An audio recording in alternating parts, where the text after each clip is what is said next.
আমরা ভালো হরিনাম করতে পারছি না, হরিনামের কাছেই প্রার্থনা করতে হবে, হে নাম প্রভু আপনি কৃপা করুন যাতে আমি আপনাকে খুব সুন্দরভাবে আস্বাদন করতে পারি, নামের কৃপাতেই আমি নাম করতে পারি।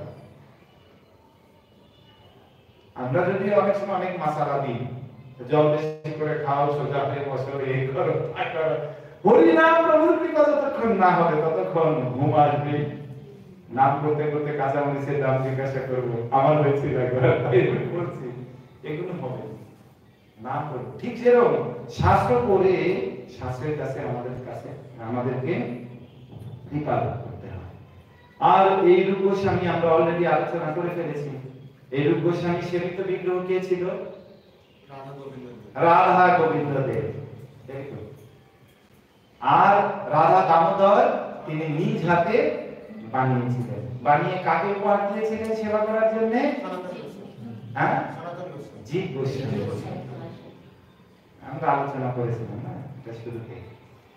তো চৈতন্য মহাপ্রভু এই রূপ গোস্বামীকে কিছু মুখ্য আদেশ করেন যে এইগুলো তোমরা করো, তুমি করো। সেটা প্রথমেই আমরা একটু আলোচনা করেছি। 4 মুখ্য আদেশ দিয়েছিলেন। তার মধ্যে প্রথমটা হচ্ছে লুপ্ত লীলাস্থলী পুনরুদ্ধার। এই যে দ্বাদশ বন, বিভিন্ন লীলাস্থলী আমরা দেখছি, হ্যাঁ, এগুলো পুনরুদ্ধার করার জন্য। আর শিব বিগ্রহ স্থাপন, তিনি রাধা গোবিন্দ দেবের বিগ্রহ স্থাপন করেছেন, যেটা মূল বিগ্রহ এখন কোথায় আছে? জয়পুরে আছে। রাধা গোবিন্দ দেব মন্দিরে কে কে গিয়েছেন? বৃন্দাবনে।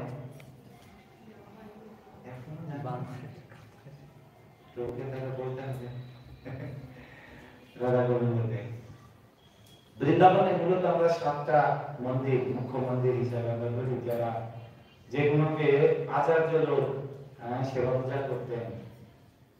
সেটা হচ্ছে সনাতন গোস্বামী বাদের হচ্ছে রাধা মদন মোহন, তারপরে হচ্ছে রাধা দামোদর, রাধা শ্যাম সুন্দর, রাধা গোকুলানন্দ, রাধা রমন, রাধা গোপীনাথ, রাধা গোবিন্দ দেব। কটা হলো? 7টা। এই 7টা মন্দির মূলত আমরা, কারণ এইগুলো এক একজন,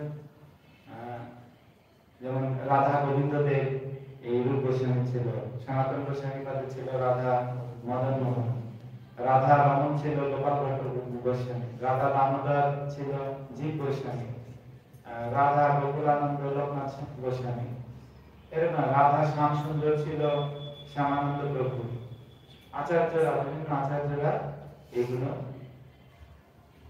সেবা পূজা করতেন। এই কারণে আমরা মূলত এই মন্দিরগুলিতেই আমরা যাই। আচ্ছা, এরপরে তিনি বিভিন্ন ভক্তি শাস্ত্র লিখেন।